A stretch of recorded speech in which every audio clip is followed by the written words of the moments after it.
মাননীয় মহান সংসদের রেওয়াজ অনুযায়ী বুধবারের প্রধানমন্ত্রীর নির্ধারিত প্রশ্নোত্তর পর্বে অংশ নেন প্রধানমন্ত্রী তারেক রহমান।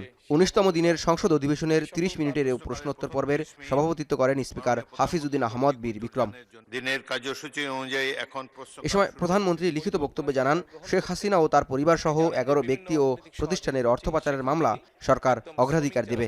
বলেন, আওয়ামী লীগ আমলে অর্থ পাচার ও দুর্নীতির শ্বেতপত্র প্রকাশ করা হবে। পাচারের অর্থ ফেরাতে ১০ দেশের সাথে চুক্তির প্রক্রিয়া চলছেও বলে জানান প্রধানমন্ত্রী।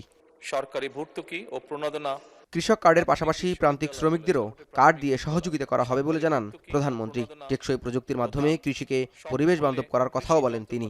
প্রান্তিক কৃষক যারা আছেন তাদেরকে আমরা এই কৃষক কার্ড সহায়তার মধ্যে নিয়ে এসেছি এবং প্রান্তিক কৃষক বা একদম ক্ষুদ্র কৃষক যারা আছেন তাদেরকে সহায়তা যেটা আমরা দিচ্ছি সেইটার ভেতর দিয়েই আমরা কৃষি শ্রমিক যারা আছে তাদেরকে আমরা সহায়তা পৌঁছে দিতে চেষ্টা করব।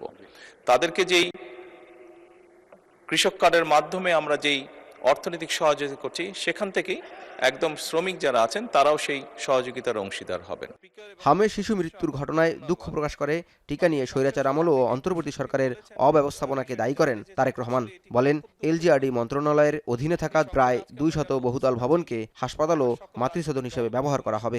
২০০-র মতন বিল্ডিং, ২০০-র একটু কম হবে মাননীয় স্পিকার, এই বিল্ডিংগুলো আমরা স্বাস্থ্য মন্ত্রণালয়ের কাছে হস্তান্তর হয়ে যাবে, এর মধ্যে প্রসেসটা কমপ্লিট হয়ে যাবে এবং খুব দ্রুতই আগামী ২ থেকে মাস ২-১-এর ভিতরে এইগুলো এরকম ছোট ছোট মাতৃসদন ক্লিনিক সহ শিশু এবং নারীদের চিকিৎসার জন্য এই বিল্ডিংগুলোকে উপযোগী করে গড়ে তোলা হবে মাননীয় স্পিকার।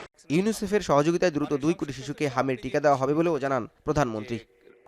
প্রায় ২ কোটি শিশুকে এই হামের ভ্যাকসিনেশন আমরা দিব।